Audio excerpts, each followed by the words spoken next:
Counsel for Florida Realtors and VP of Public Policy. So come on up, Joanna.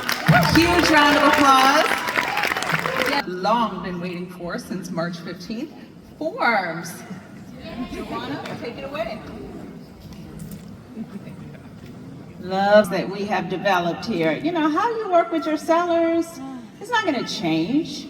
How you talk to your sellers at your presentations may change a bit. So we have developed a couple of new forms to help you talk about the compensation changes in the industry. Now, I will tell you, we're not done. As Margie said, we get your phone calls, your text messages, your fax machines. We get smoke signals, courier pigeons. We know that you want the listing agreement. It is under construction and will be done soon, I promise. But yes, I know you want the listing, but we got to make it right, y'all. But what we have released are 2 new compensation forms for you to use when you talk to your seller about the flow of compensation. The first of these forms is the seller's broker to buyer's broker. So you know, in the settlement, there are 2 big aspects of the settlement. One is the offer of compensation is going away in the MLS, and 2, buyers brokers must present a written buyer agreement prior to touring property. Kind of a seller's issue and a buyer's issue. So on the seller side, where the offer of compensation is going away in the MLS, at the listing, you're still going to talk to the seller about whether or not the seller wants to offer compensation in some way, shape, or fashion to the buyer's broker for procuring a ready, willing, able buyer for their property. You're still going to have that conversation. And if they say yes, you're going to have a conversation about how they do that. The compensation agreements allows you to memorialize the wishes of the seller. They may say, I am still willing to pay some fruit to the other side for bringing that buyer. And if they do, you can use the seller to buyer's broker. This form is structured in a way that you define the parties, seller and the buyer's broker. Those are the parties. So this is where it's not going to flow through the listing broker. It's going to go directly, not directly as in write a check, y'all. The promise to pay is going to go directly from the seller to the buyer's broker. Here you would define the property in question. And you would say here, if you choose to list your buyer, you can do so. We made flexibility. Buyer is an optional field here. It's not required. But the parties will definitely be the seller's broker and buyer's broker. Sorry, I'm on the wrong form. This is the seller's broker to buyer's broker form. So let me back up. This is where you are going to flow through the seller's broker to the buyer's broker. My apologies.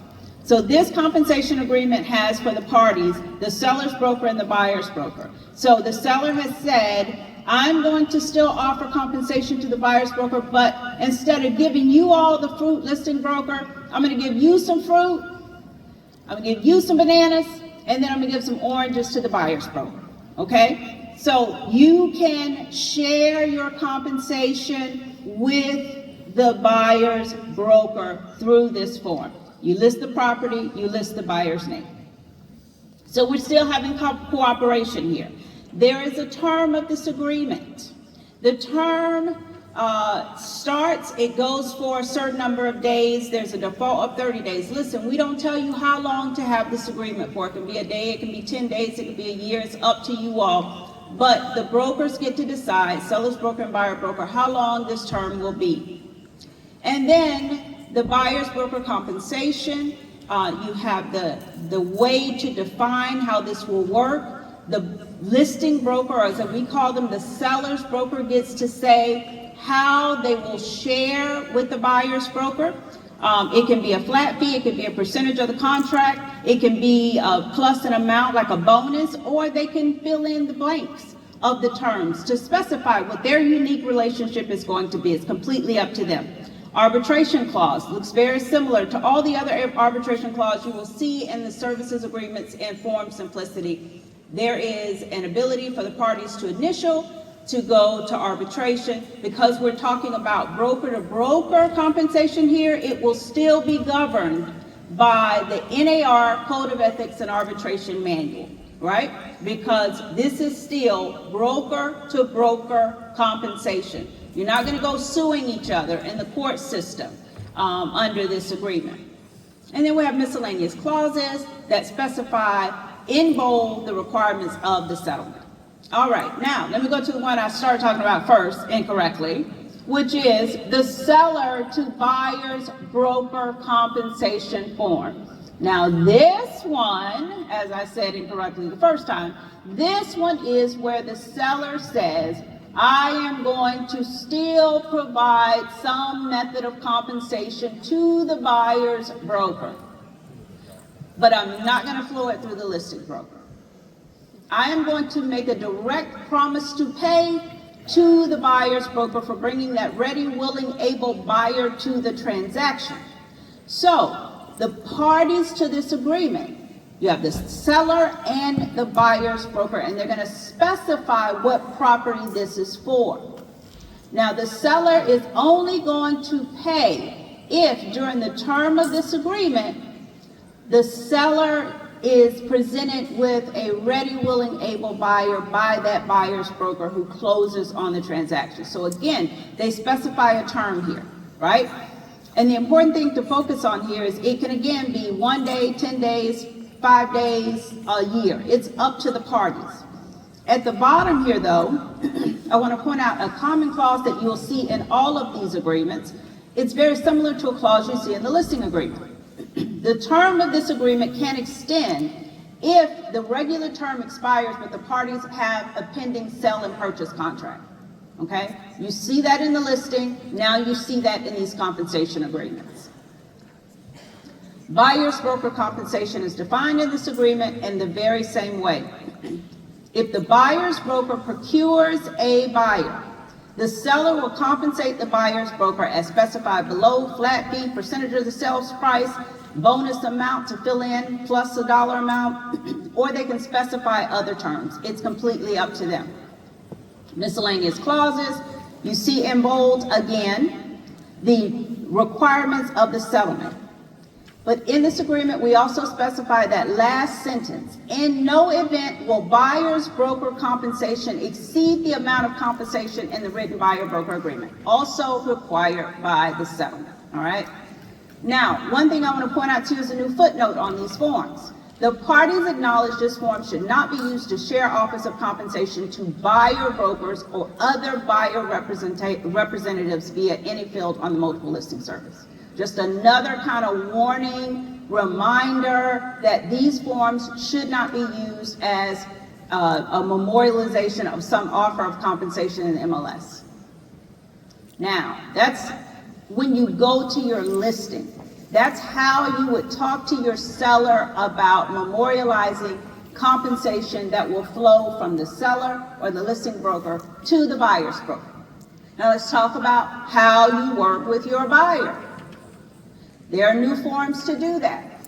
Now these forms vary on the scale of connection between the buyer and the buyer's broker. You have the pre-touring agreement, you have the showing agreement, which is an existing form in form simplicity that has been amended, and you have the exclusive buyer-broker agreement, again an existing form that has been amended. The touring agreement is new. This property touring agreement is basic. It is a result of the outcry of the membership for a one-page agreement. I'll be honest with you. This form is designed to just kind of check the boxes of the settlement. There's not a lot in it. It doesn't talk about what happens if there's a dispute between you and the buyer. It doesn't talk about, if they short you on your commission, how you're going to get paid. It doesn't get into a lot of the contractual legalese that you typically see in the agreements. It is truly a pre-touring agreement. You're just kind of meeting for coffee. You're not even really dating yet. All right? That's what it is. I'm a real estate licensee with ABC Realty, right? That's what this is. You have very basic agreements specified between the parties, including very basic definitions of compensation and then settlement. But it says here, if you wish to work with a broker to purchase a property, broker may ask you to sign a separate agreement detailing the responsibility of the parties. Because it almost kind of contemplates that there's going to probably need to be something else in writing here. And that something else could be the showing agreement. This is an exclusive agreement in some ways, so you're kind of dating now.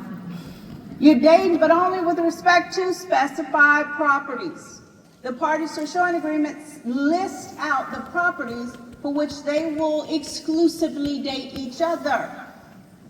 They're going to say, here are your obligations, broker. These are very standard obligations. They've always been in the show. Together here on these properties, they're going to define the compensation.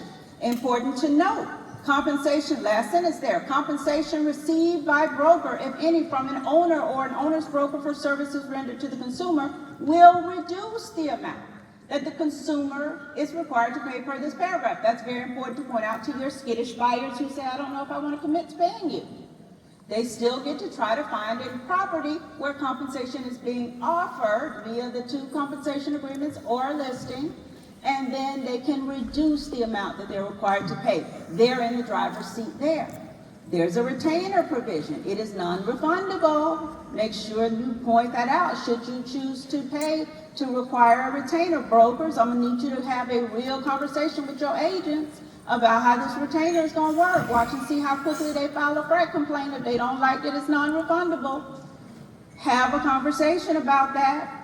Dispute resolution, very standard. They can initial to do arbitration. Otherwise, they're gonna go to court. And then acknowledgments, basic stuff that is required under the settlement. Let's go on to the buyer-broker agreement. We's married now. I don't care what property you buy. The parties are what the parties are. The term is what the term is. And all you see here is the ability to define the type of property and the location. Gone are the price range and some of these other suitable property criteria, they're gone. If you buy a property that's specified in the type and the location, you owe me my compensation. Here are my obligations. Here are your obligations. Here's the retainer. But the compensation, broker's compensation is earned during the term of the agreement or any renewal. Consumer or any person acting on their behalf contracts for the property, it doesn't matter. They are entitled to, the broker is entitled to the compensation. Two additional provisions, our protection period here. So if they try to wait you out, you can fill in the protection period language just like in the listing. And then you are entitled to your compensation. However, there's also the conditional termination provision. Just like in the listing, this is not new to you all. You're used to these terms because of the listing agreement. Dispute resolution, assignability, again, standard terms. Brokerage relationship will vary in terms of what form you select because there's a form for each of the brokerage relationships. Other terms, then acknowledgments. I will point out the last sentence. However, consumer agrees that broker may receive separate compensation for listing services, right, from the seller. And then finally, of course, I can't tell you everything in 15 minutes about these forms. So let's talk some more next week. Register for the presentations that we have on Monday for brokers and Tuesday for all other members. And I'm happy to get into the weeds with you about these forms. Thank y'all so much for your time and attention today.